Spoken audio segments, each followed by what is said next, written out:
Have a seat on your porcelain throne. It's time to talk some shit on the Powell movement.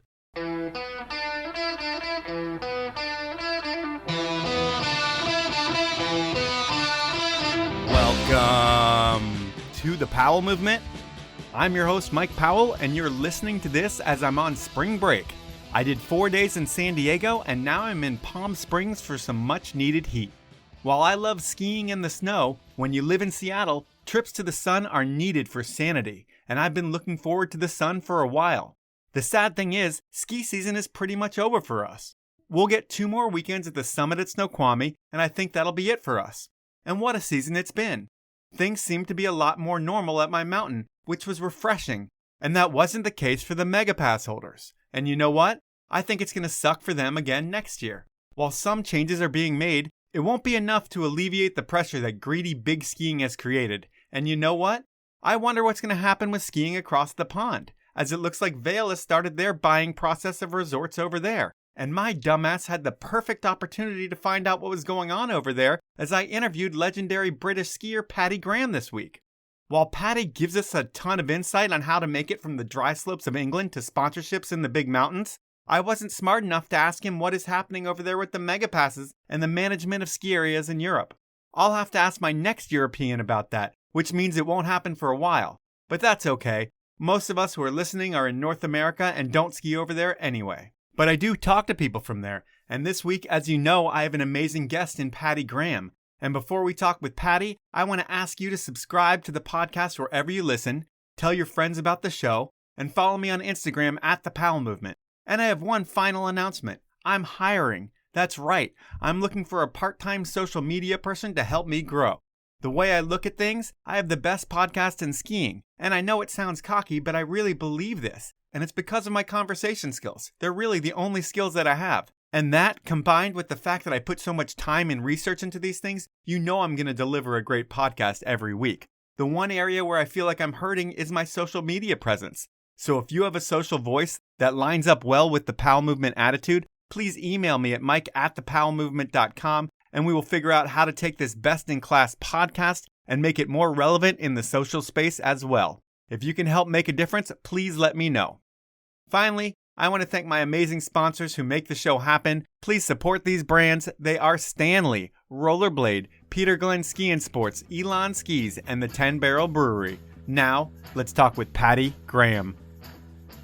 While you and I are different people, we have more than a few things in common, one being that we both used to almost clown endurance sports, or fitness as I like to call it. In the beginning of the pandemic, I started getting fatter than normal, and I started getting on my bike, and I ride every day now. What was your path down to the dark side? Good question. It also stemmed from health issues. I don't know if you could say that your reason to ride would be health issues, but I went to see a doctor in 2019 about my knee, and I had some bone bruising, and he took one look at my knee and he was like, "We need to do your ACL again." I was like, "No way, like I just had a really good season and my body feels really good." And he was like, no, we're going to have to do that. I was just like, hell no, I'm not going through that again. Right. And I was like, right, I'm going to get a hobby, which means staying fit and something that's good for my joints, good for the legs. And it happened to be a bike, not a road bike. I opted for a gravel bike because I was like, I can't pull road biking off with all the Lycra and everything. Totally. But 2 months later, I had my gravel bike and I was in the Lycra and I was road riding nonstop. So yeah, the dark side. Do you look at yourself in the mirror in your Lycra and just hate yourself? Like, what the hell have I become? Sometimes, but other times I look in the mirror and I'm like, damn, you look good. The funny thing is, you could bike every day for 4 hours a day. And then when ski season comes around and you click into your bindings, it's like you haven't worked out at all. At least that's what I feel like.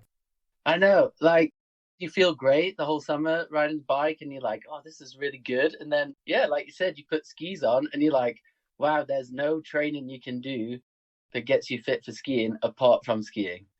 It's an incredible feeling when you think your body's ready, but you put your skis on and then no chance. Yeah. So your fitness had nothing to do with you owning a Defender, and since it's a British car, it's always broken down and you need another form of transportation? They are very true facts right there.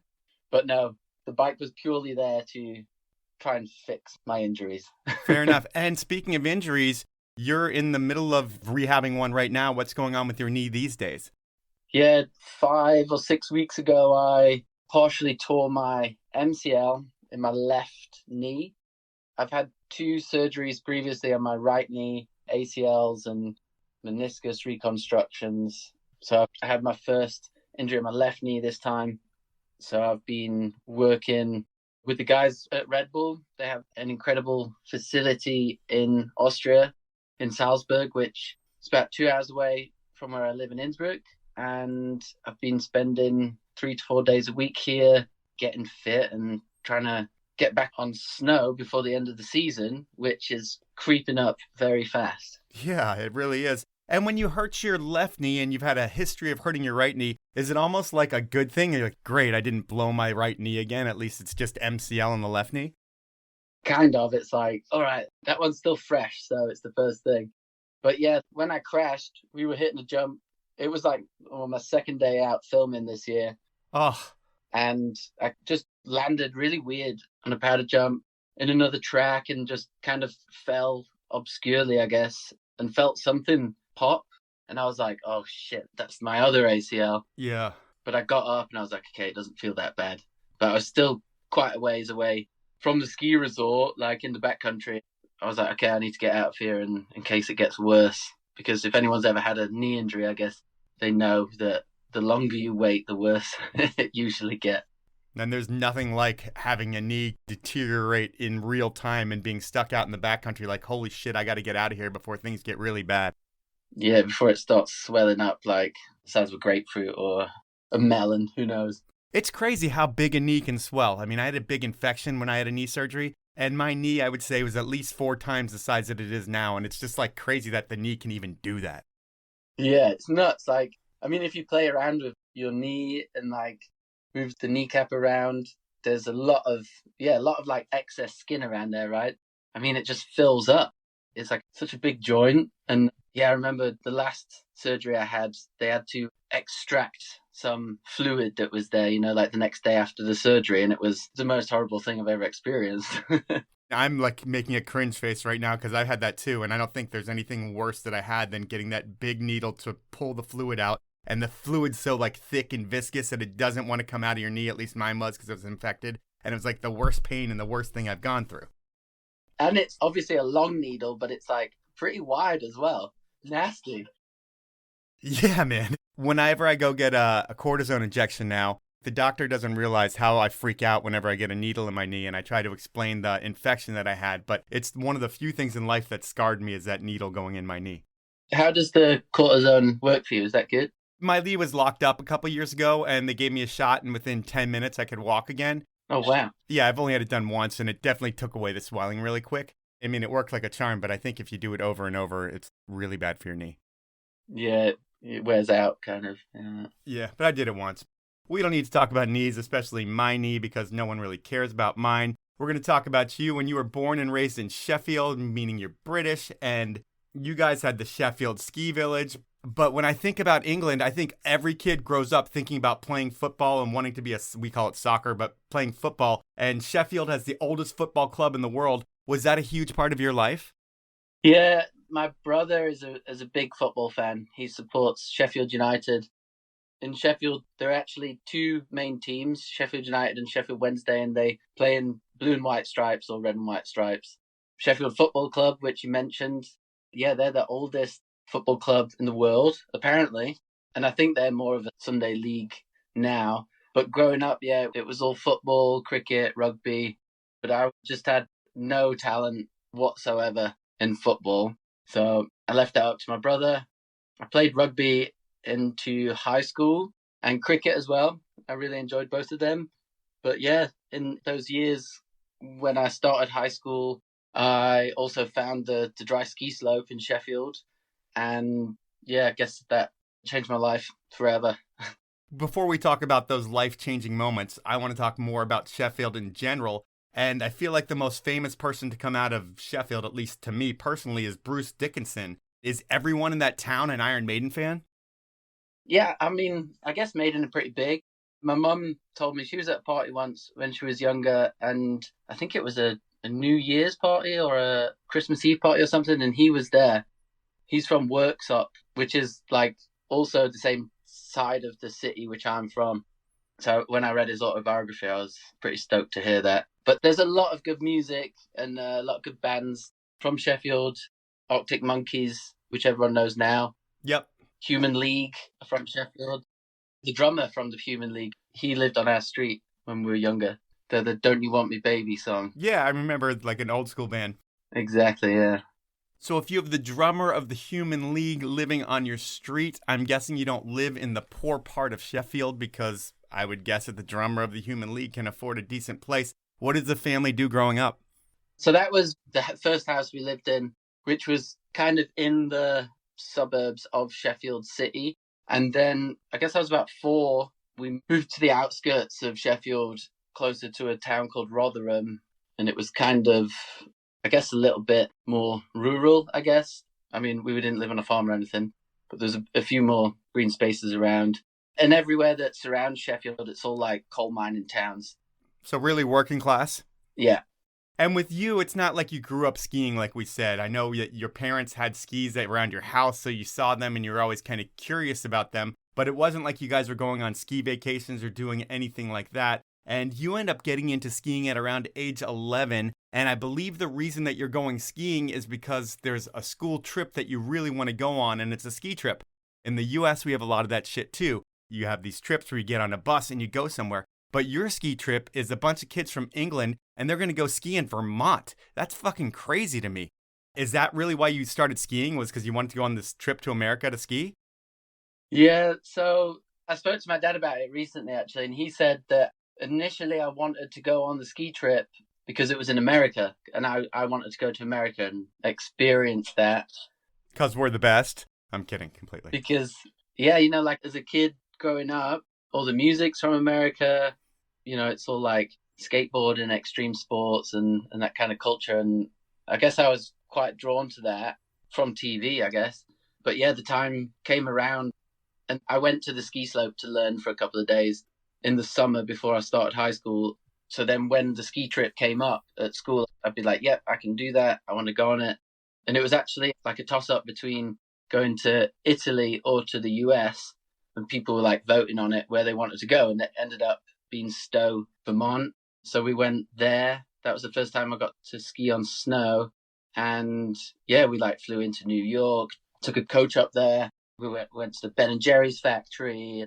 I think we went up the Empire State Building as well on the way home. Like, yeah, it was awesome. It was great. Oh, it sounds like an amazing trip. And before you can go on it, you've got to go to this dry slope. And to me, I've never been to a dry slope before. Sure, I've been on snowflakes before, but it's been for just like setup ramps and stuff like that. But at a dry slope, it's pretty much all like plastic bristles, like really thick toothbrush bristles. But when you go there and you've never skied before, what's it like? Do you go there in like jeans and a long sleeve shirt, and then you rent skis and you figure it out and you end up leaving there soaking wet? Like, what's the experience of the dry slope? Yeah, exactly. So the dry slope, I guess it's about 70 meters in length or 100 meters in length. Altitude wise, I've got no idea, 50 meters.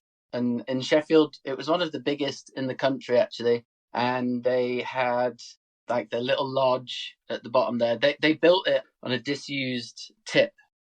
So it's like on a hill. There's nothing around it, basically. It's like wasteland. But it was a ski resort, or the ski village. There were 2 main slopes and 1 smaller slope. And then we had these little nursery slopes, which were maybe 20 meters long, like quite a flat gradient. I went there, like you said, jeans, long sleeve top. You pick up your skis, you got your rear entry boots, and you head up there and they point you at the top and they do the old pizza French fries thing, and you get on with it on this plastic stuff. Like, you're not going very fast because the friction from the material and the skis, it's not great. So you're going quite slow. But I remember it might have been like the end of the first day. I went down the tiny little bunny hill, I guess, and I wanted to do like a hockey stop because I'd seen people skiing and they do parallel turns. So I went down there and I wanted to do like the sideways hockey stop, and straight away caught my edge and then felt the harsh reality of falling over on dry slope, which is absolutely terrible. Is it just like road rash pretty much from the dry slope? And every day when you're there, you see people with like road rash, just face and arms and stuff, just because that's what happens? Yeah, even worse than road rash. This stuff's like really hard plastic that sticks up.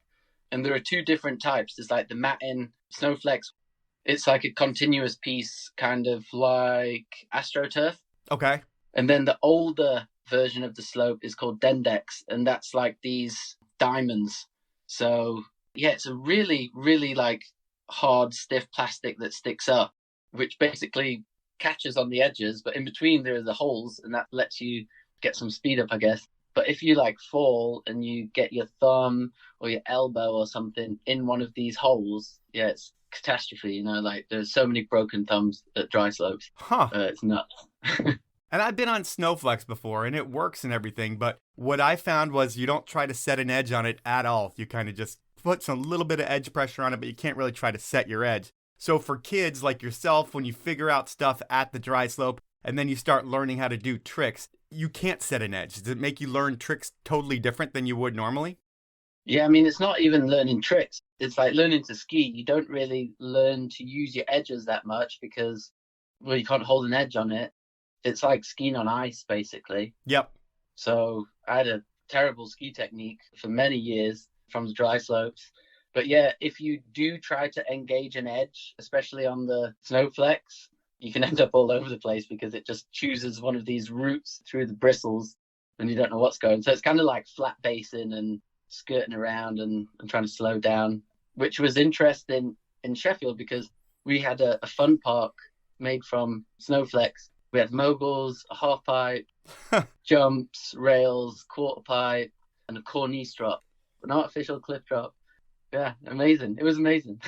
So how long are you skiing on the dry slope before you go to America on that trip to Stowe? Probably skied at the dry slope for like a year and a half. I was skiing and then snowblading for a little while. And then after being on snow, then it was, back on skis again. And I have to go into some of the indoor slopes in the UK. We have these big fridges and they have artificial snow in there. You got to a point where it was like, you kind of outgrow the dry slope and you realize how much easier it is on snow. And I guess I outgrew the dry slope by the time I was maybe 15. But before that, it was twice a week, Thursday nights and Saturday morning, almost all day. I'd be there. And so I would think that once you go ski real snow in those freezers that you're talking about, and then when you go to the U.S., it's a game-changing thing where you actually realize that skiing is a different sensation than you're getting in the dry slope, but you're still going to the dry slope. And when I think of it, is the experience of going to the dry slope similar to the experience of going to a skate park? Kind of, in the sense that it's like very condensed, like it's very small. You can stand at the bottom and you can see everything going on. So the freestyle nights they had up at Sheffield, it was skiers and snowboarders riding together and you could watch each other when you went up on the lift. They had a little drag lift and a T-bar and they'd have music on and it was an amazing vibe there and a great community. And it was, exactly like being at a skate park. Yeah. Does it have that same seedy element as a skate park as well? Not really, because it cost a lot more to go on the dry slope than it did to go down to the skate park. Okay. So it was a different crowd there, I'd say. And when I think of skate parks in the UK, I always think of another Red Bull athlete. He was an inline skater and a line-sponsored skier that I knew pretty well at the time. His name was Richard Taylor, and I knew him through inline skating. And did your paths ever cross with him?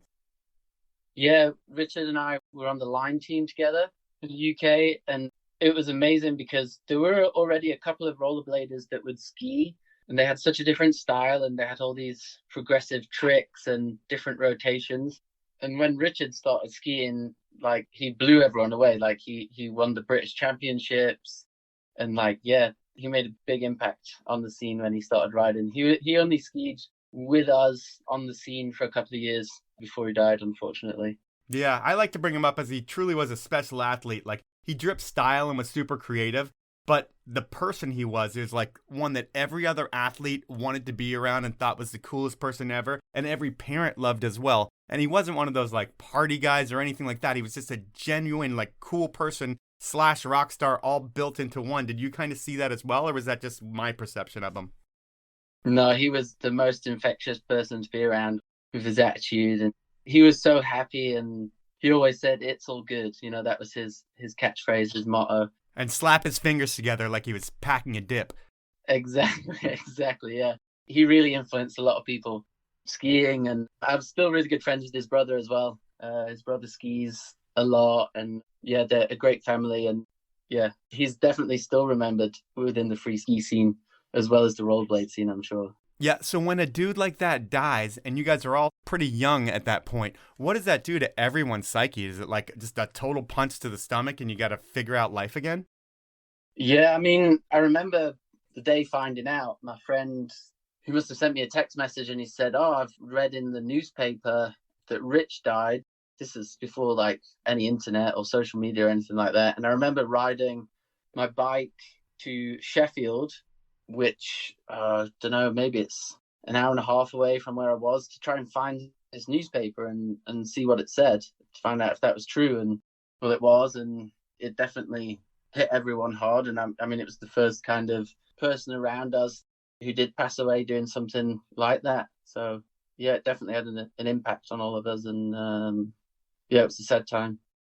It's time for my first sponsor break, and now that ski season is winding down, it's time to think about what's next. And if you're a skier, nothing crosses over like inline skating. It's the only activity that mimics the motions of skiing and delivers the fun and freedom of snow in the dry seasons. On top of that, inline skating will save your knees compared to running, and it gives you more of a full body workout compared to biking. There is no better workout. The rollerblade brand invented this sport, and they happen to make the most comfortable and highest performance skates on the market. So while ski season is ending, that carving sensation never has to end, because Rollerblade makes products that'll keep you carving up the asphalt like you do on the snow during the winter. To find out more about all their amazing products, head on over to rollerblade.com. My next sponsor is the 10 Barrel Brewery out of Bend, Oregon. They have been supporting this show for over 5 years, and they support all the best in ski, snowboard, and bike. From a world-class team of athletes to standalone movies to supporting the most important events, 10 Barrel has deep roots in action sports. Product-wise, 10 Barrel not only brews the tastiest beers in the Northwest, their beers are arguably the tastiest in the country, and they also make the best seltzer on the market with their Clean Line seltzers, and their craft cocktails in a can pack a punch.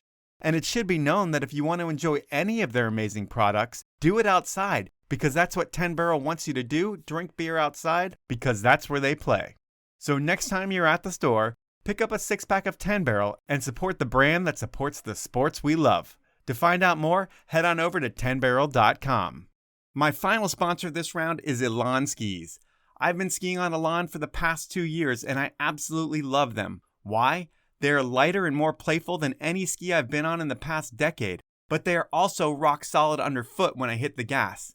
That's because the people that build my Elan skis, well, they are skiers who shred the Slovenian Alps. They understand what skiing is all about, and that's a huge difference I've noticed since my first day on Elan skis, and you will too.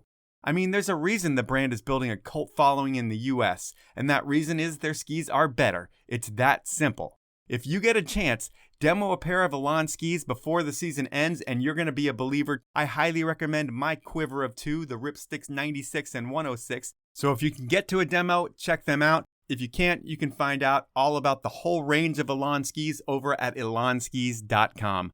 Those are my sponsors. Now let's jump back into the podcast. Did you inline skate, skateboard, BMX, or anything like that? I inline skated a little bit growing up. And actually, the skate park was at the bottom of the road to the ski village. It's called the House, the skate park. So if you went to the skate park, you would see the ski village up on the hill. So I skated a little bit and I BMX'd a little bit. But really, yeah, once I was skiing, then everything was concentrated on that, and all the effort and money went into skiing. I wasn't that good at anything before, let's say that. Okay. Well, it sounds like, yeah, by the time you're 12-ish, skiing is the sport that defines you. You're doing the dry slope a couple times a week, and are your walls just littered with cutouts from Fall Line magazine? Yeah, Fall Line magazine. If you get your hands on it, Freeze magazine. There was Europe 2 magazine, which was kind of like the Freeze of Europe. I guess they just like rerun all the pictures in there and have a lot of the same articles in there. But I remember at one of the dry slope comps, I won a subscription to the Europe 2 magazine, and you would get that and read it and like analyze all the pictures and all the tricks and what people are wearing and who everyone is. And yeah, same with the movies. You would order the VHS movies from Full Line magazine. You know, you'd have to like cut something out of the page and post it back. And then you would get the VHS. Propaganda was my first movie I ever had, which is still my favorite ski movie ever. And then, I had a couple of MSP films. The most memorable poster on my wall was TJ Schiller doing the quarter pipe in Norway. I think it was like a sequence, an Armada poster. Yep. Sequence him doing the Cork 5. So who were the skiers that really influenced you? The TJ poster. Who else were you really into as a skier? Yeah, TJ, Tanner. Who else did I really like to watch ski? Mikhail Deschanel, I really liked him. Like, basically like the Oakley team. You know, like the 1242 movie. Yeah, that was a game changer. Yeah, that was on repeat. Jon Olsen as well. His section in Propaganda, that was a real, that was my favorite one, I think. And your progression between the local AIM series contests that you're doing and the Sheffield Freeze when bigger pros are coming out, your progression happens pretty fast. And by the time you're 13, I think it's like 2002-ish, you get put on the Line Skis England team. How does that all come together? Pretty funny story, actually. I was at an event in Sheffield, like a comp, but I don't think I was competing. I was just kind of hanging around, and I had on my helmet, I'd made my own line stickers at home. Okay. Printed them out, laminated them, put them all over my helmet. And this guy came up to me and he's like, "Hey, where'd you get those stickers from?" And I was like, "Oh, I've made them." And he's like, "Oh, here are some real ones." And I was like, "What? Wow," you know? Mm-hmm. And the guy who gave them to me, a guy called Matt Darcy, he was the distributor for Line in the UK. And yeah, I guess like 6 months later, I saw him again and they put me on their team, which was amazing. Got some free skis. For like a 14-year-old kid, that has to be like the best day of your entire life when someone hands you a pair of free skis and you're like, holy shit. Yeah, for sure. I mean, not just free skis, you know, you get as many stickers as you want. You get t-shirts, hats. Yeah, game changer. But Matt had an amazing program going in the UK. He had his team. He'd put on tours during the holidays, like the school holidays. And we'd tour around the UK doing demos and going to comps. Yeah, he had a really good thing going back then. Awesome. And you spend a few years online while you're doing the dry slope thing, I think, and then it's time for you to branch out. You eventually propose a move to France. There's someone proposes it to you. They're like, "Hey, man, you should come move with us and go to France, and it's going to be an amazing season, and we're going to be filming for this TV show." And when you pitch something like that to your parents, what do they say?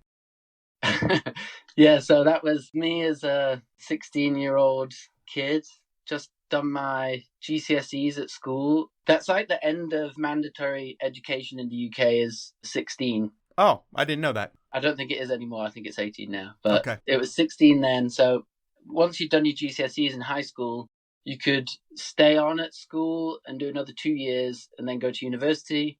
Or you could go to like a junior college, I guess, and then go to university or get a job. Or once you were 16, you could also start an apprenticeship in some sort of industry. And I was set to do the sixth form at school and then go to university after that. And yeah, my friend Volkl, he was like, "Yeah, come and do a ski season," with a couple more guys, older guys from New Zealand, Noddy Gowans and Hamish Ackland. Hamish actually started Mons Royale later on. And yeah, he was like, "Yeah, you need to go and do a season." And I'm like, "I'm 16. I don't know if I can like go and do a season." But yeah, this TV show appeared. It was for the Discovery Channel. So I could like pitch that to my parents. And I guess they spoke to my friend Bungle, who was trying to get me to go out and do this ski season. And then they also told me to go to school to speak to like the head of the year or the head of sixth form or like higher education there, to see if that's what I wanted to do. And I went into school for this meeting. And in my mind, I was like, I'm going to go skiing. You know, this is what I want to do. And I remember sitting down in the office with these guys. And they were just like, "We've heard about what you want to do and we think you should do it. You should follow your passion and you can come back to school next year if it doesn't work out." So that sort of signed it off for my parents and I never went back to school. So it signed it off for me as well. It's amazing that they gave you their blessing. They were like, hey, man, just go do this. But it's a huge opportunity. I mean, you're producing a show for the Discovery Channel. And while you've grown up skiing in unnatural conditions your whole life, pretty much, skiing on plastic, when you get to France and you start filming for this TV show, is it strange trying to figure out how to ski for the camera? So before like filming that, we were always filming our own ski films in the UK because we wanted to make our own movie like the Poor Boys movies that we'd seen. So there was a good friend of mine, Chris Asquith. He had his little production company, which consisted of him with his Sony camera. Like the VX1000 days or 2000 days? I guess so, yeah. But, the one with the handle on top. Yeah, totally. So he would put together these ski movies every year, and he was a really keen skier. So he would ski with the UK crowd, but he'd also be skiing in France or Switzerland, and had like a pretty good network and idea of the scene, and had a few friends which he would film with in France who were also like pro skiers there. So we were already like filming ourselves and doing that, but starting to ski on snow for the TV thing was definitely different because we weren't skiing in the park and like filming tricks and things. We would be sort of visiting different locations and meeting the legends of those locations, and then also trying to get some skiing done in between. So it was a bit different, but it was really fun, and it gave me a great opportunity and opened up a lot of doors, I guess. It was basically a tour that we did for this Discovery thing, and we went to ski in Steuben next to St. Anton. Mm-hmm. It was the year they were filming Teddy Bear Crisis. Oh, man, yeah. So we were going up the lift. It was dumping snow. It was probably like one of my first powder days ever. Couldn't ski at all. Right. But Tanner Hall was there.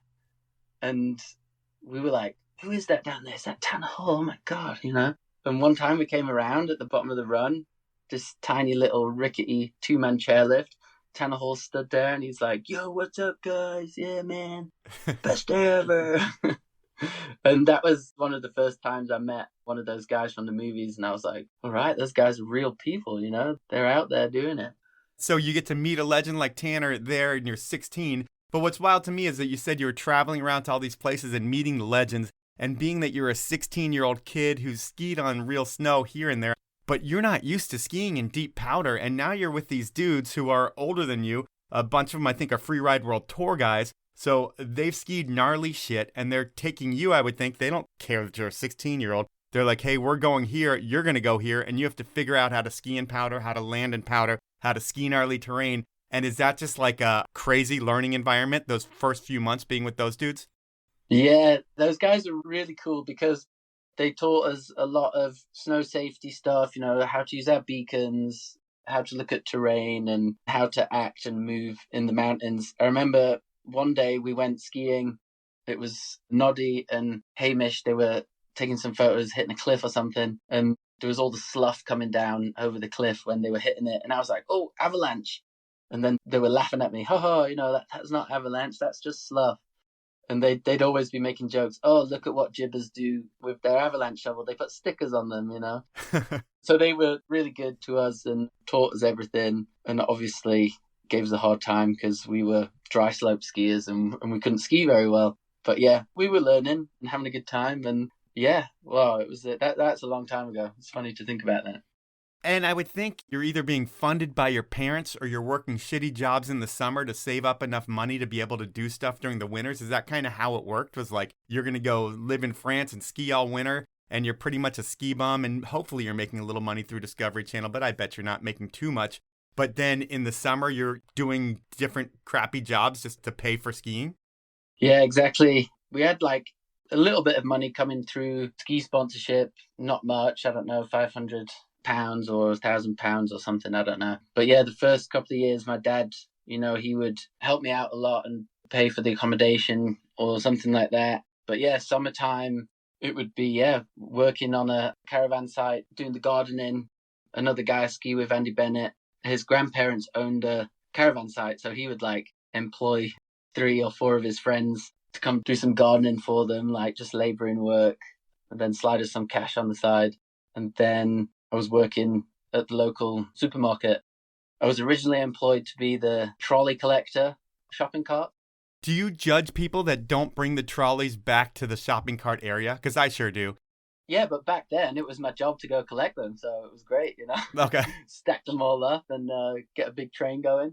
But yeah, I'd be collecting trolleys, litter picking, and then working on the tills, like as much as I could. And I remember talking to a guy there. That was after the first season I did when I was at the supermarket, and he was like, "Oh, I can't remember what I'm talking about," but I was like, "Yeah, I'm gonna pack in the job soon because I'm gonna go skiing in Switzerland."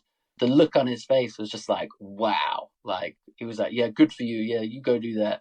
I guess he thought I was like bullshitting him or whatever, but yeah, packed in the job and went went away skiing again the next winter. Somewhere around here, I think you were still online, and there was a group of like 8 or 10 of you guys that went on like a Colorado to Utah road trip where I'm guessing you're hitting different terrain parks and different mountains and different contests. Was that like the trip of your childhood almost? Because I think you were like 17 years old and it was 10 skiers going to the US. Yeah, so that was the same year as my first season when we did this Discovery Channel thing. Okay. I think it was in like March, end of March. I went on this trip to the US, and it was another TV show actually on Channel 5 called Rad.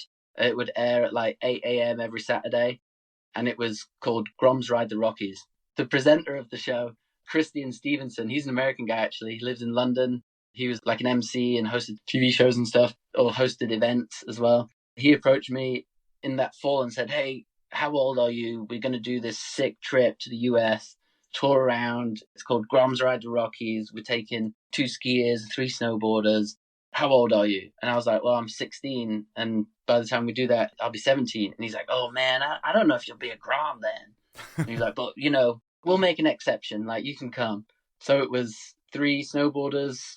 I guess they were 16. There was myself, I was 17, and another skier, Murray.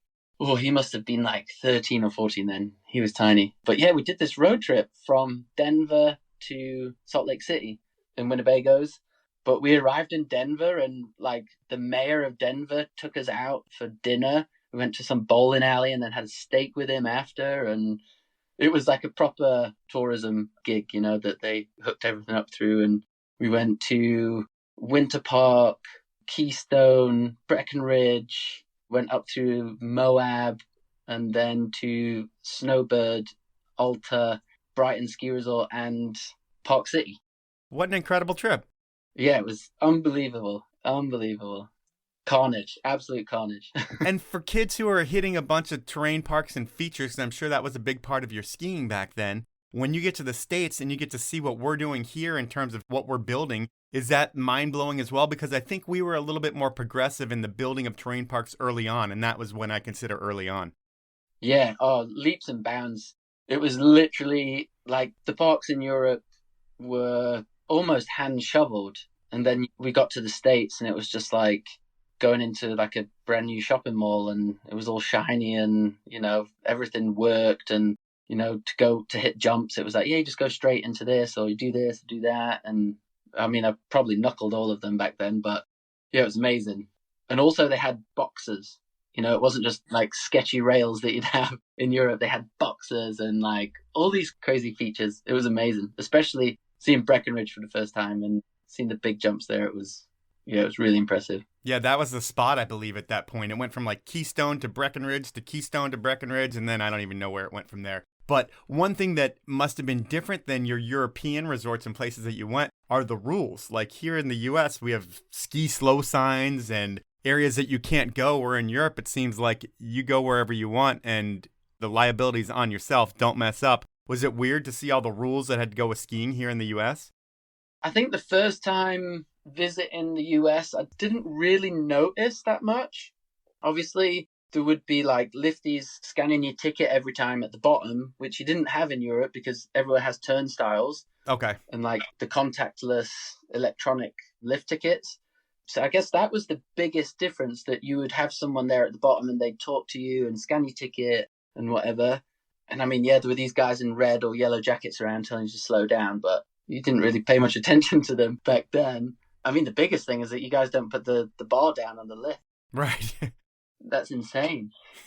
But yeah, when I was a little bit older and I went back to Colorado to ski in the preseason, then I started to notice the rules and regulations, ducking ropes and, not skiing where you're supposed to be and going too fast. And yeah, that was quite a different experience to Europe. And then when you have that crew, because it's a bunch of kids 16 and 17 years old, it seems like, and you guys are coming from England where beer drinking is part of life. You do that from the time you're a child, I would hope, or at least I would think. But what kind of trouble or antics did you and the crew get into? Is there beer drinking and spliff smoking back then, or is it just fully focused on skiing? Where were you guys at that point? I don't think there was really any drinking or anything like that, because also the guys that were looking after us, that were responsible for us from the TV show and stuff, like if one of us went rogue and broke the rules, then we'd get sent home, basically. That it was really strict. So yeah, there was no illegal drinking or not even considering smoking. I don't know what the older guys that were looking after us got up to. I'm sure they were having a good time. But yeah, our chaperones and the production guys were very serious that we had to behave ourselves. Okay. And you came up in a time when people did send it off the hill, and given on that trip you had chaperones that weren't going to let that happen. But when you get back, maybe your next season in Lax or through your life in skiing, there's kind of a hard line, I feel like, where people your age, they either did the ski thing where you ski during the day and then you party hard during the night, and then you ski during the day and party hard during the night. Or there's the new school type of skier who's a full-on athlete and is not partying like the skiers used to be. Where do you fit into that mix? I mean, do you still have that old school kind of mentality of like skiing's supposed to be fun all the time? Yeah, there was a lot of drinking back in the day. It was just part of the culture. Like you said, you come down from the hill and you'd go for a beer and you'd go to the parties in the evenings, and that was just how it was. I was never really into smoking or anything, but to have a beer was just normal. And yeah, I mean, there were definitely a lot of beers consumed. But I got to a point, I guess, when I was a bit older, and I kind of said, I need to make the ski thing work. I've told my parents this is going to work. It's going to be my career, my pathway, and kind of less of a seasonaire, boozy winters, and more the skiing and filming and the occasional beer and party when it was a good time. It's time for my second round of sponsors, and I'm going to start out with the Seattle brand that has been around since 1913. I'm talking about Stanley, and they invented the category of keeping things hot and cold. Sure, there are a ton of overpriced copycats out there, but no one delivers the quality and, most importantly, the ability to keep things hotter or colder for longer than Stanley. I use the water bottles and pint glasses on a daily basis, and on weekends, their food storage solutions are perfect for all the foods you bring to eat at your local ski area. And while I know this won't last forever, the best deal you're going to find on any Stanley products anywhere comes through my podcast. I'm going to save you 30% off everything Stanley. All you need to do is go to stanley1913.com, go shopping, and when you check out, enter the one-word code DRINKFAST to get that deal. If you spend $75, I'll throw in a limited edition Powell Movement beanie. My final sponsor this round is Peter Glenn Ski and Sports. Peter Glenn has been getting people out there for over 60 years. And whether you're going on vacation or a weekend warrior or ski or ride every day, Peter Glenn has all the brands, all the deals, a knowledgeable staff, a price-matching policy, and free shipping on orders of $49 or more. If you're listening to this podcast and need gear, please do me a favor and head on over to peterglenn.com. They have all the deals, and by buying from them, you are supporting the show and keeping it going. So please check out peterglenn.com. Those are my sponsors. Now let's jump back into the podcast. In terms of the progression of your skiing and what puts you on the global ski map, I mean, you do win, the Battle of Britain at the London Freeze a few different times. I think the first time's in 2009, and that has to get people to know who your name is. But what really gets people to know who you are is you get second at the Austrian Open, and that's a big event that everybody in the States, we know what's going on at that event because it's one of the bigger events. Given London Freeze, it's usually one of those preseason big jump events, and we know what's going on there as well. But was the Austrian Open one of those big events that gets people looking at you and it's like, that's really where Volkl comes from and other people? Yeah, I just saw a picture of that the other day, actually. Kevin Rowland, he won that event and he posted a picture up the other day. It was 15 years ago, which is amazing to think about. But I'd just been picked up by Volkl that fall, and that was the first bigger open comp I went to in Europe. And I just remember meeting everyone, and they were just like, "Hey, British guy, how come you're good? How come you can ski? Like, you're from the UK. That's not what they do there. And I took it as like a bit of a criticism, and it kind of lit a fire. And, whenever someone tells me I can't do something, then it's time to prove them wrong. Right. So it was like, all right, I'm going to show these guys what I got. And yeah, it was a really good event, and I came second. There's some huge names at that event, and when you come in second there, does it feel like you've finally arrived, given you're on Volkl and a lot of things have happened, but does it feel like to your peers, you are now an equal with them? Yeah, I think so. That was the point where I was like, all right, now I've proven myself to these guys that this is what I can do, and it wasn't just like a one-time thing. If I'd been on a podium before that, and I met a lot of my close friends now at that event, actually. And I guess, I don't know if it's just like personality or like a British humor thing, but everyone seemed to get on with the British crew that would be there, and everyone liked us. I guess we're quite social, and then obviously, yeah, we'd have a beer with everyone in the afternoon or evening. So yeah, that was where I kind of maybe put roots down, I guess, into that scene. And one thing I didn't bring up, when you get on a brand like Volkl, because for you, you're with Line, and Line is the brand that you've always loved. You made fake Line stickers when you were younger. I mean, it was pretty cool that you got on the brand that you were a super fan of. But you're stuck on the Line England team, a small distributor in the whole Line organization of distributors. And to get to the US team and to be a big paid pro online means you're going to make like $10 a year. At least back then it did. So there was really no future for you online, I feel like. Did it feel like that being from England, that you're stuck in this little world of like the distributorships and it's hard to find your way to the brands and the manufacturers themselves? Yeah, exactly.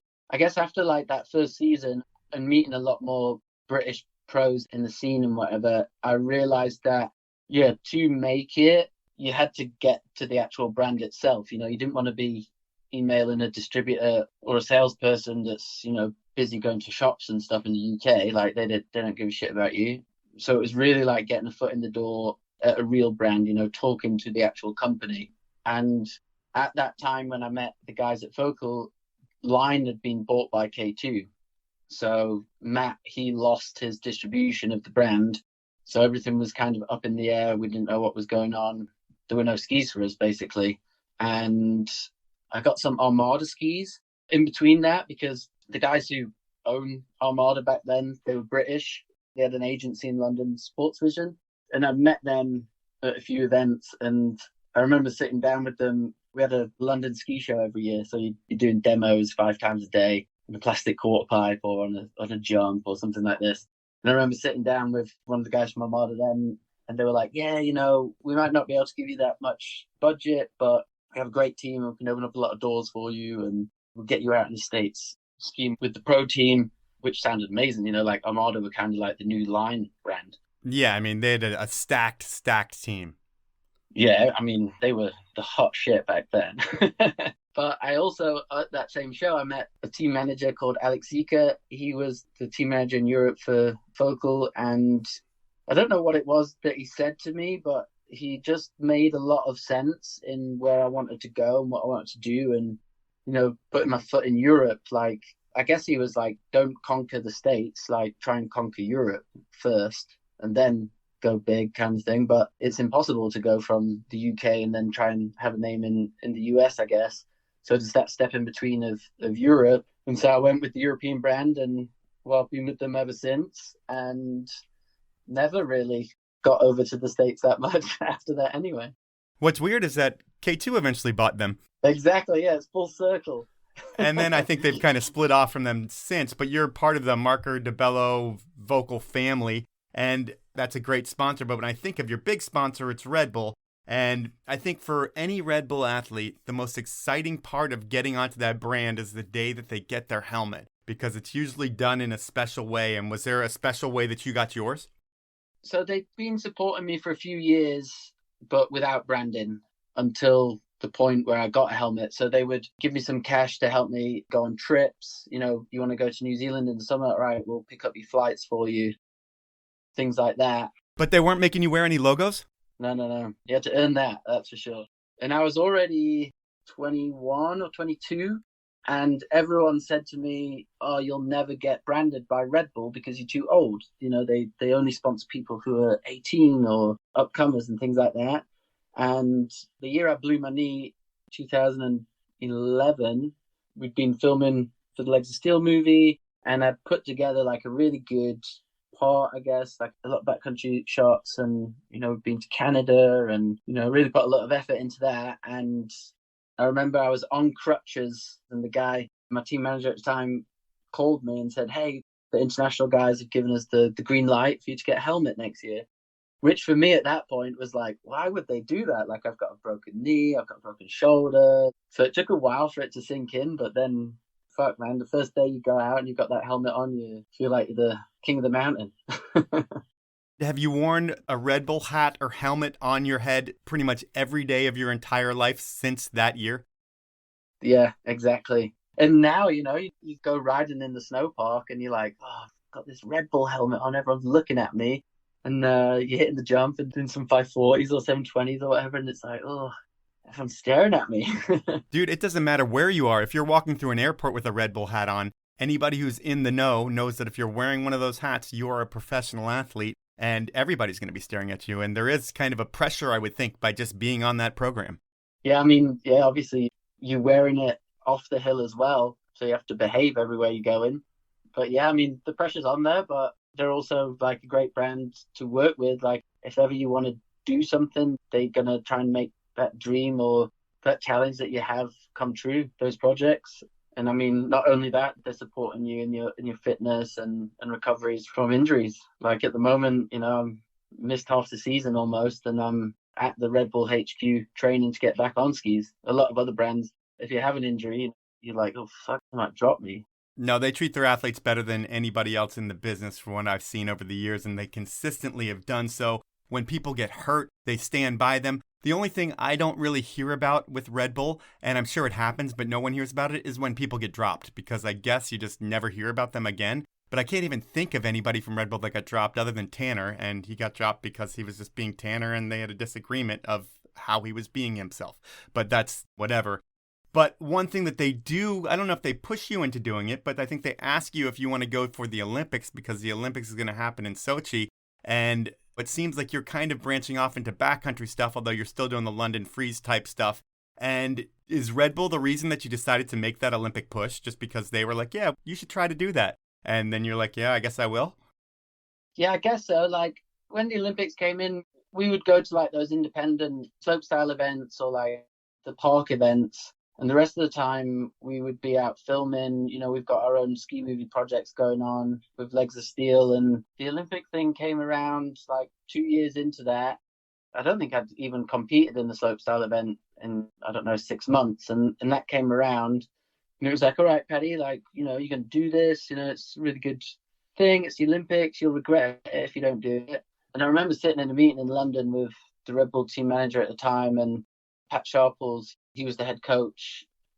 Thinking back on it now, I guess they were, twisting my arm to to give it a go. And I did. Like, I joined the team for like a year and a half, up until like that qualification was going on. And it was just really hard to juggle, competing at like Swatch Skiers Cup, which is backcountry big mountain event, and then going out filming for our projects, and then going on the circuit of these slopestyle and half pipe events. Yeah, it got to like the last couple of events before the Olympics, and I was just like, fuck, I'm not going to make this. It's been a wild ride. It's been great. I've learned a lot. Like, thank you for everything, but I'm not going to make it, and I'm not going to try to. And kind of realized that, if you want to be good at something, you have to really concentrate on it. And I realized that skiing powder and filming and that side of skiing is what I preferred. So I packed that in. I wouldn't say that Red Bull made me try to do that, but my team manager at the time, he was definitely a fan of the Olympics and that sort of federation-y stuff. Yeah, well, they encouraged you to do it, and they stuck by you when you decided not to do it. So they definitely had your back. But really, Legs of Steel is where you're going to make your huge impact on the industry. And you've moved to Innsbruck, and you've got the whole Legs of Steel crew. And it's like the first year you guys produce a movie. And with that first year, it's got to be pretty special because it's all like best friends who ride all the time. And you're like, hey, we're going to make a movie like the ski movies we grew up with, and it is going to be fucking awesome. And is it cool to just have that control over how you're seen? Like you can actually sit in the editing room and make sure all the tricks that you want are in the movie and they don't make you look stupid at all because it's exactly what you want to be. Yeah, I mean, that's why we started it. That's why we did our first movie, was because the movies we were filming for before that, we wouldn't see our section until we were in the cinema watching it. And then, yeah, there'd be some electro music on it or some reggae music on it or something, and we just wouldn't be stoked. So we were like, yeah, let's do our own thing, put our own music on, have our own image, do it for ourselves, and kind of the not give a fuck attitude of rock and roll image we kind of gave ourselves back then, which was great. Like, it worked. Yeah, I mean, just the talents within the movie, people knew it was going to work once you just saw the names of the people that were in the movie, even though you guys weren't fully, like, in your prime, all of you at that point. In the US, at least, some of us were just hearing about you guys. But once you saw that park jump feature that you do where you have some insane park jump with like 6 dudes hitting it at one time and just the choreography that has to go on to make that so you're not hitting each other in air has to be totally precise, and how challenging is putting together a shoot like that? Because everybody should watch these shoots of Legs of Steel. Yeah, that one was nuts. So the first movie we made, it was all mainly backcountry filming, and then the last section we built our own jump in Countertile, and actually it's a common occurrence. About half the movie budget usually goes into building a park feature, or it did back then at least. And the first year we found this really cool spot up on the glacier in Countertile and had a jump there, and then the next year we had a lot more riders in the movie, more friends doing it, and Toby from Legs of Steel, he had this idea, let's do like this nitro circus looking train, like let's do these jumps crossing over each other and everything. And he was the mastermind behind that. And actually neither of us skied in that shoot because we'd both blown our knee that year. But it went from knowing the spot to building everything, to testing the jumps to make sure it worked, to having the filmers there, getting all the riders there, which is like herding cats. Right. And then all of a sudden, we had this co-partnership with Red Bull Media House, and there was a Red Bull helicopter there with a Cineflex on it, which we'd only seen that in Travis Rice movies. And then all of a sudden, everything came together, and yeah, that shot was created, and it's really timeless. When we showed it at IF3 in Montreal, we went over there for that. Toby was actually sat next to JP, and JP leaned over and he's like, "Hey man, is that real?" And Toby's like, "Yeah, dude, like, keep watching, you'll see. So yeah, that was fantastic. And then we could go through a bunch of different movies, but I'm looking at the time and we're not going to have time to go through them. So I'm going to talk about one that I want to talk about, or just one feature that I want to talk about. And it's going to be the 4-second air, which is so interesting to me because you're a Red Bull athlete, and Red Bull loves it when athletes pitch ideas that are totally unique. And the 4-second air, that fits the bill. And when you pitch them that idea, are they just totally fired up like, Paddy, we have to do this?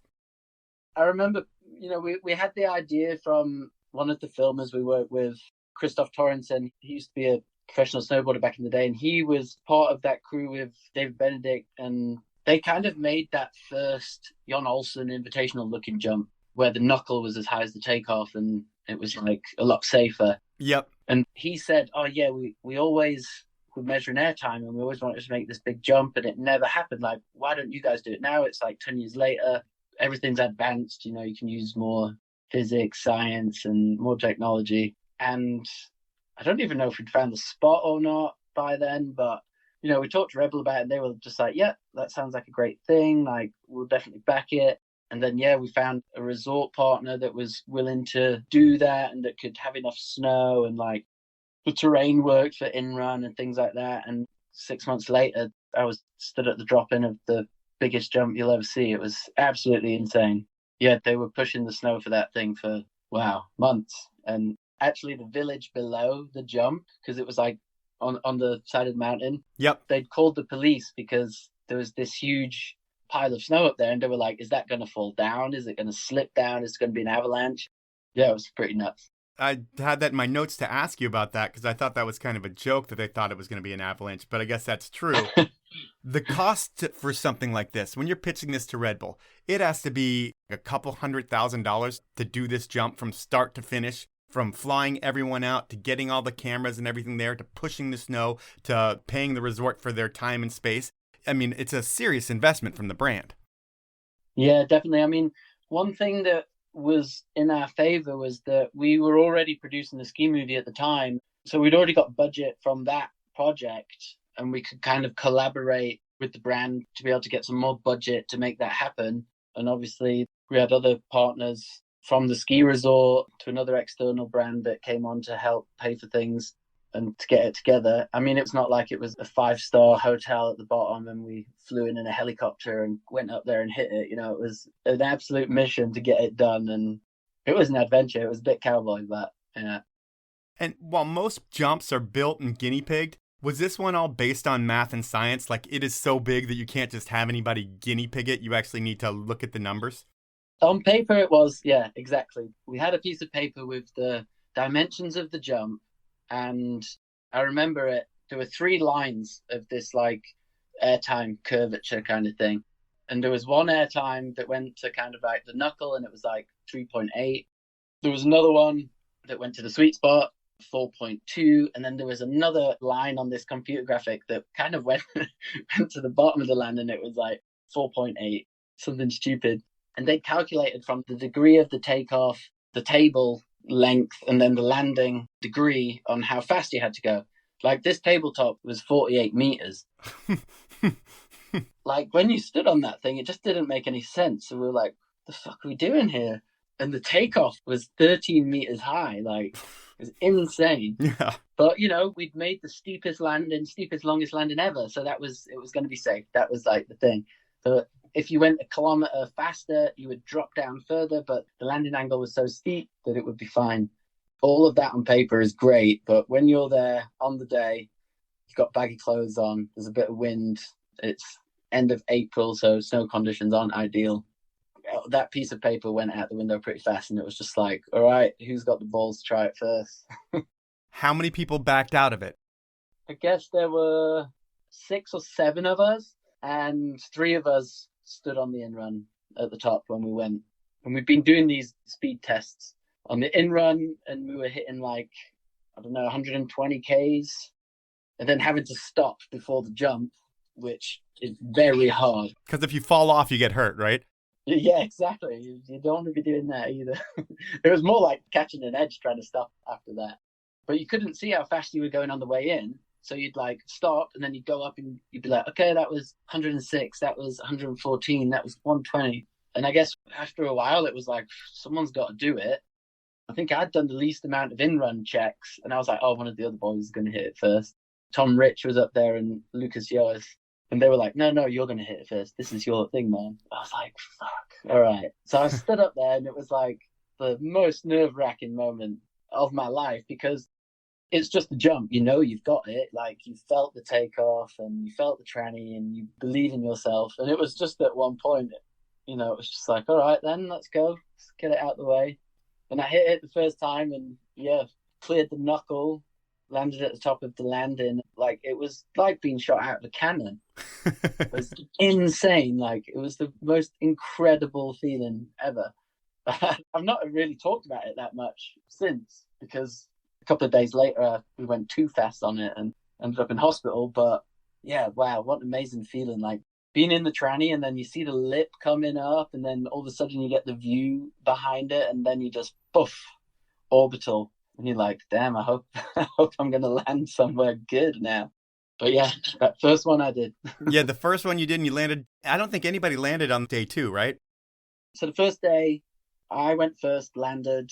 Lucas went second and crashed. Tom went third, had a perfect air. I guess that was the longest air time on a jump, which Tom did actually. Okay. Yeah, probably about 4 seconds, straight airs. And the wind picked up on that day and we were just like, all right, we need to be so careful of this thing that it needs to be perfect. Like, let's not take any risks. So we called it that day, went down, had a few beers, chilled out for a couple of days because the weather got bad. And then next time we went up, it was like a day where we were like window shopping and the conditions, it was a bit colder. The snow was running a bit faster and we started doing some in-run checks again. And then all of a sudden, I was up there by myself, and I was like, I've got this. I'll hit it once. Everyone will see that it's fine, and we'll get the shoot going. Well, when I hit the jump that day, I was going too fast. The takeoff hadn't been salted, so my skis went into the ramp a little bit, so I lost some degree. And yeah, ultimately went too big, managed to land on my feet, and then, yeah, crashed. Ski snapped in half. First time I've snapped a ski in half. Blew my knee and broke my ankle. And that was the end of that, I would say. That sucks and it's terrible, but you're trying to do something to progress the sport, I guess. Yeah.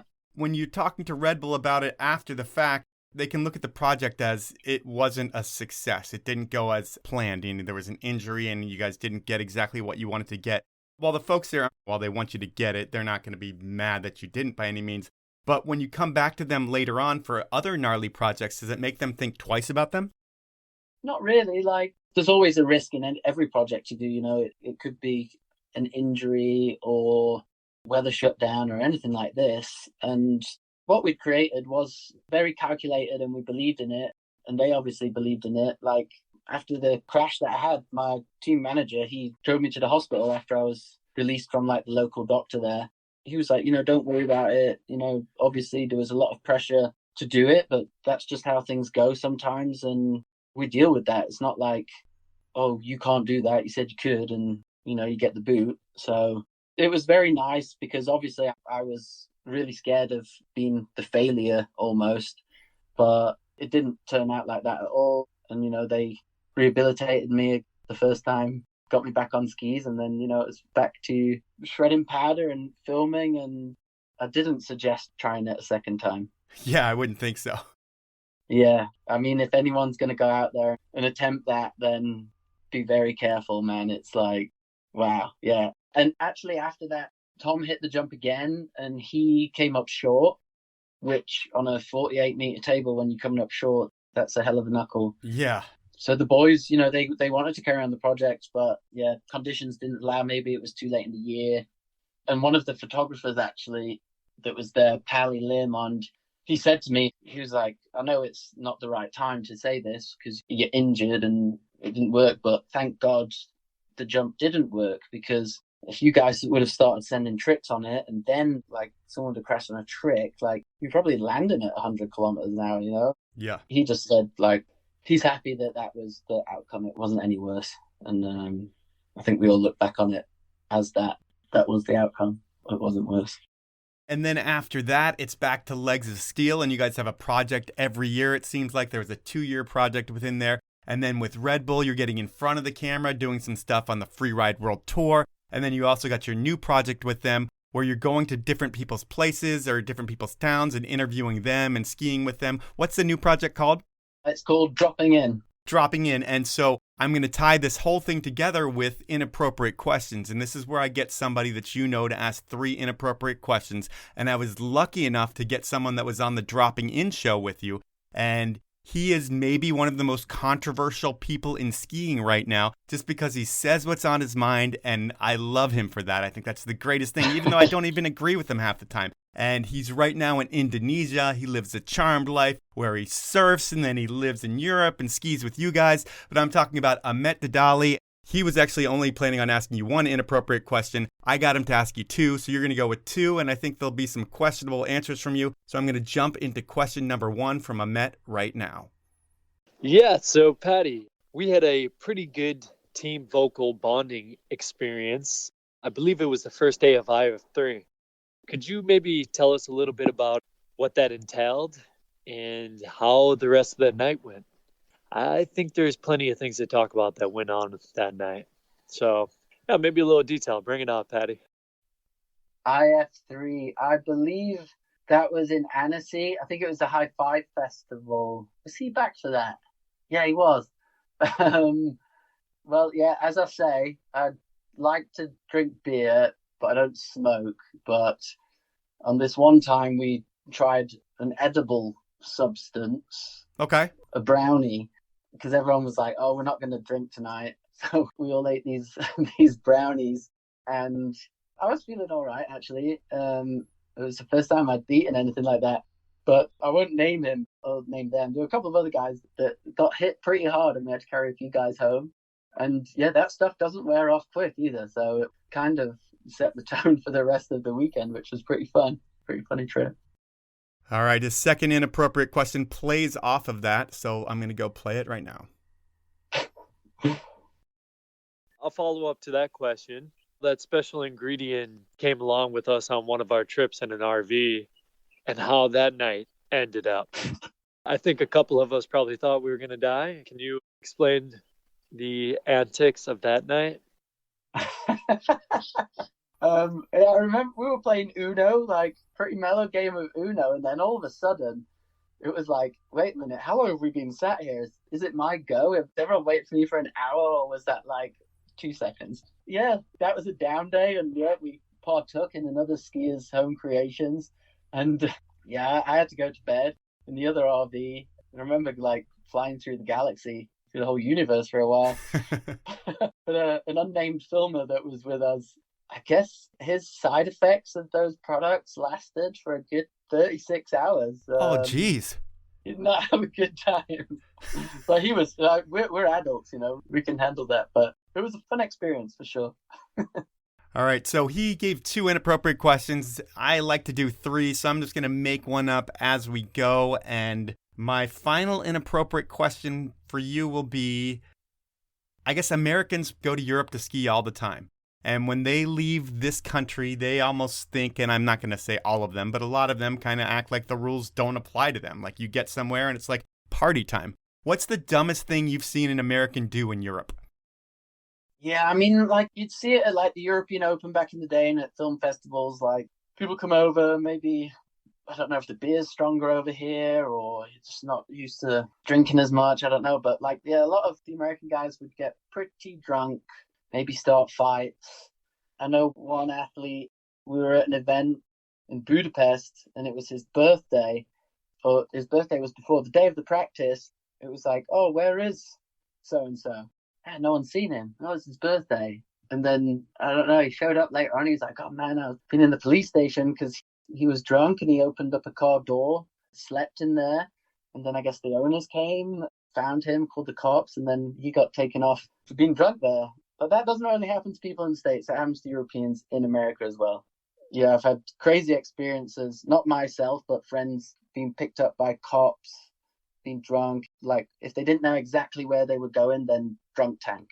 Or like cops picking them up from places. Yeah, it's a different world getting drunk in America. You have to be really careful. Well, that's going to do it for Inappropriate Questions and do it for our podcast. And Paddy, over the past 20 years, because you've had a career now that's been going since like 2002, which is crazy for a kid who started skiing in like 1999, but it's really been that way. And you've come from England, where you shouldn't be a professional skier because you guys don't have mountains or really ski. You have dry slopes, and when it pours rain, it feels like a powder day. But it's crazy to see where you've gotten, the Red Bull helmet, the Volkl contract, traveling the world and putting out some of the most creative and interesting ski movies on the planet, and all coming from a kid and his crew, but a kid who came from England. And it's a pretty special thing to go where you've gotten, and your rugby coach and people who were laughing at you when you were younger, thinking that you do nothing with skiing. Well, it looks like you've had the last laugh because it's been 20 plus years of being a pro, and you're going to have so much more stuff going on, I feel like, in the future as well. And I thank you for your time. Thank you. And I would like to say a big shout out to you, Powell, for making these podcasts, because I'm the biggest fan of free skiing and I listen to all of them that come out, and I love every single one. So thanks for having me on. So that was time with Paddy Graham. And not only does he sound like an awesome guy, I love stories like Paddy's. I mean, the dude should have been so many things other than a pro skier. He grew up in England, for Christ's sake. But when you get bit by the bug, and in Paddy's case, that bug was skiing, it's addictive. Which means Paddy's full-on addiction is something that's positive in life. And it's cool to see that he's made a career out of it. So now, if you hear a Brit in the backcountry, it's probably Paddy and his Legs of Steel crew doing something gnarly to put into their fun and creative movie projects. And if you haven't seen the Legs of Steel projects, I highly recommend looking at their catalog of movies, as they'll make you laugh, they'll make you cry, you'll want to see them again and again. But honestly, they are funny and they do have some gnarly skiing in them. Speaking of movie projects, One I didn't bring up last week was Laura Shea's 60 Seconds movie that's been winning awards at film festivals all over North America. It's an insane look at what happened to Tyler Turner, who was on the podcast last week, and you can find out all about the movie and release dates and see the trailer over at larashea.com. At this point, I am on vacation. I'll ask you to review me on whatever platform you listen to me on, but I'm not going to give you the detailed instructions that I give you every week. You guys are all big boys and girls, and I know you can figure it out. I'm on my way to the swim-up bar for spring break, so that's all you're going to hear out of me. Finally, I want to thank you for listening and ask you to support my amazing sponsors who make this thing happen. They are Stanley, Rollerblade, Peter Glenn Ski and Sports, Elon Skis, and the 10 Barrel Brewery. Have a great week, everyone.